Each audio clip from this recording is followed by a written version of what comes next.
नमस्कार साथियों, आर्थ शिक्षा विजन में आपका स्वागत है। बात करते हैं राजस्थान करंट अफेयर से संबंधित कुछ महत्वपूर्ण प्रश्नों के बारे में। शुरू करते हैं आज का वीडियो। सबसे पहले देखते हैं एक पहला प्रश्न।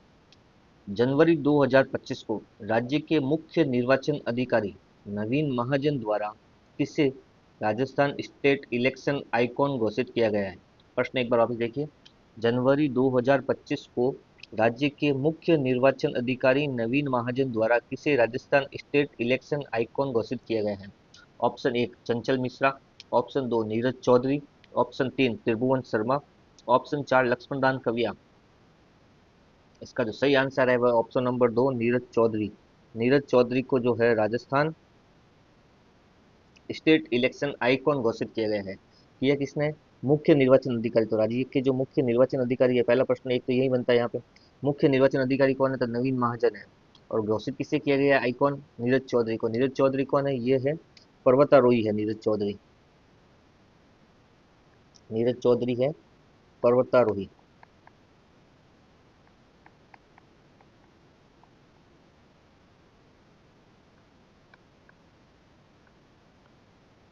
तो राजस्थान स्टेट इलेक्शन आइकॉन घोषित किया गया है नीरज चौधरी पर्वतारोही को। दूसरा प्रश्न देखिए।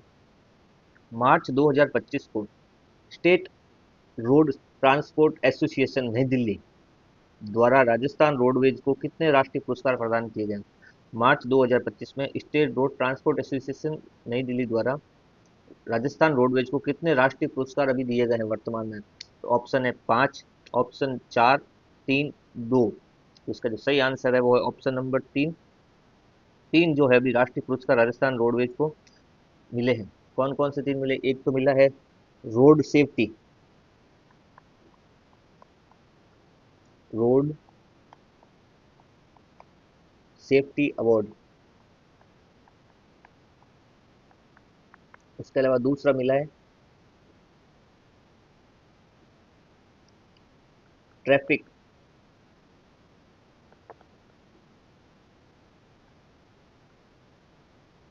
रिव्यू या रिव्यू। और तीसरा मिला है एमएसटी प्रोडक्टिविटी।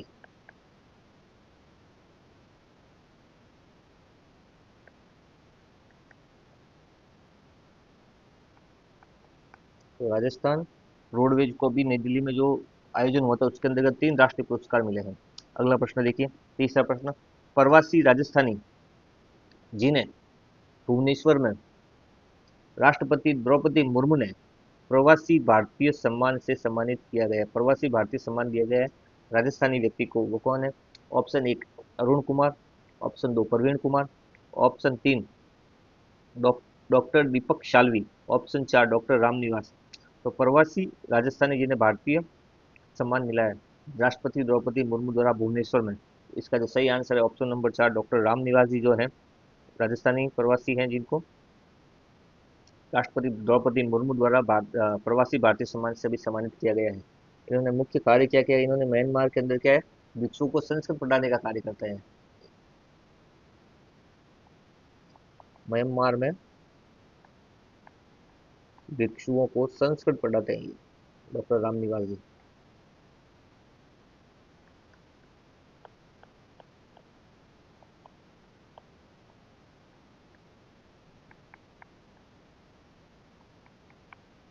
अगला प्रश्न देखिए।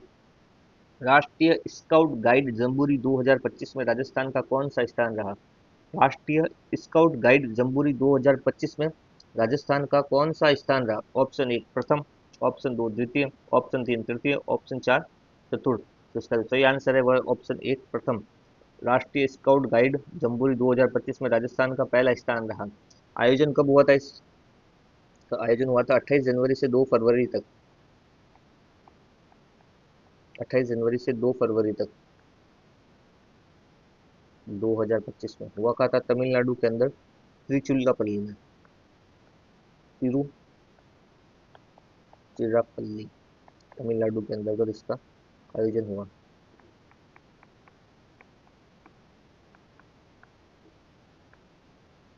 लगभग 22 प्रतियोगिताएं हुई थी। 22 में से 21 में क्या रहा? राजस्थान प्रथम रहा। और फाइनली इसको राजस्थान को कौन सा स्थान मिला? प्रथम स्थान मिला। अगला प्रश्न देखिए, पांचवा प्रश्न, हाल ही में जल ग्रहण यात्रा का राज्य स्तरीय कार्यक्रम कहाँ आयोजित हुआ?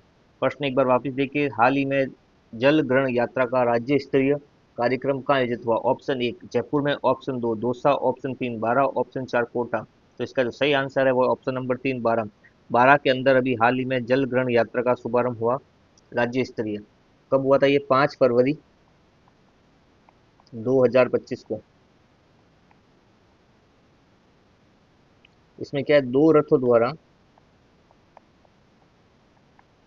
अलग अलग अलग अलग रास्तों के द्वारा 27 जिलों में से होकर निकलेगा ये दो रथ, और लगभग 214 ग्राम पंचायतों को कवर करेगा।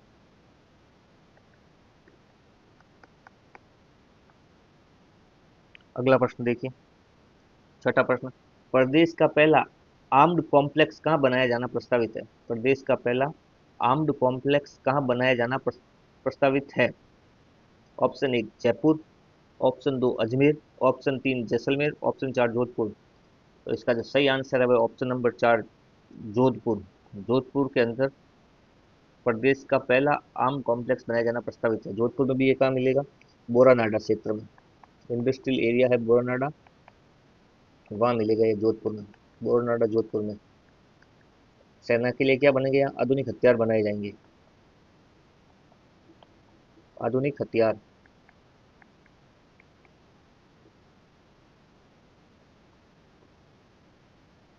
सेना के लिए। अगला प्रश्न देखिए, सातवां प्रश्न, हाल ही में किस देश ने बीकानेर में सौर ऊर्जा परियोजना के अंतर्गत निवेश का एमओयू साइन किया है? हाल ही में किस देश ने बीकानेर में सौर ऊर्जा परियोजना के अंतर्गत निवेश का एमओयू साइन किया है? ऑप्शन एक स्पेन, ऑप्शन दो नॉर्वे, ऑप्शन तीन रूस, ऑप्शन चार जापान। तो इसका जो सही आंसर है वो है ऑप्शन दो नॉर्वे। नॉर्वे ने हाल ही में बीकानेर के अंतर सौर ऊर्जा से संबंधित एमओयू साइन किया गया है। कितने लिए? दो 420 मेगावाट प्लांट के लिए।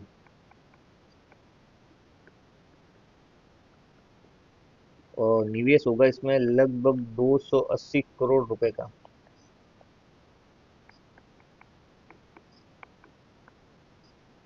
अगला प्रश्न देखिए, हाल ही में बनेड़ा क्षेत्र मानपुरा चर्चा में आया, कारण है? ऑप्शन एक खनिज अन्वेषण के कारण, पर्यावरण संरक्षण के कारण, सौर ऊर्जा के कारण, कृषि उपकरणों के कारण। हाल ही में बनेड़ा क्षेत्र मानपुरा चर्चा में आया खनिज अन्वेषण के कारण, पर्यावरण संरक्षण के कारण, सौर ऊर्जा के कारण, कृषि उपकरणों के कारण। तो इसका जो सही आंसर है वो है ऑप्शन नंबर एक खनिज अन्वेषण के कारण ये क्षेत्र जो अभी चर्चा में रहा, बनेड़ा क्षेत्र मानपुरा। स्थित कहाँ है ये क्षेत्र? ये जो क्षेत्र है ये स्थित है भीलवाड़ा में। भीलवाड़ा में स्थित है ये क्षेत्र जो खनिज से संबंधित अभी चर्चा में आया, और वो भी खनिज कौन से? जिंक और सिल्वर। जिंक और सिल्वर के कारण अभी ये चर्चा में रहा हाल ही में। अगला प्रश्न देखिए, नंबर प्रश्न, प्रदेश में कृषि विभाग की एग्रीस्टेक योजना का प्रारंभ कब हुआ?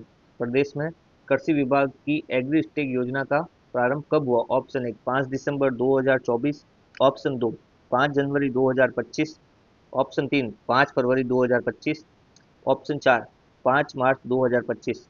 तो इसका जो सही आंसर है वो है 5 फरवरी 2025 को प्रदेश में कृषि विभाग की एग्रीस्टिक योजना का प्रारंभ हुआ। ये किससे संबंधित है? ये एक फार्मर की जो आईडी बनेगी उससे संबंधित है, फार्मर किसानों की आईडी बनेगी इसके अंतर्गत, 11 अंकों की। शुरुआत कहाँ से हुई है? शुरुआत हुई है सीकर से, पायलट प्रोजेक्ट के रूप में, सीकर से शुरुआत। अगला प्रश्न देखिए, 10वां प्रश्न, कमजोर आय वर्ग के लिए पीएम आवास योजना के तहत लाभार्थी को देय अनुदान की कुल राशि है? ऑप्शन एक 3 लाख रुपए, ऑप्शन दो 1 लाख रुपए, ऑप्शन तीन 1.5 लाख रुपए, ऑप्शन चार 1.75 लाख रुपए।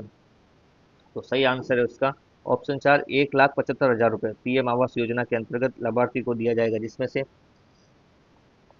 1,50,000 रुपए दिए जाएंगे केंद्र सरकार की तरफ से, और 25,000 रुपए दिए जाएंगे राज्य सरकार की तरफ से।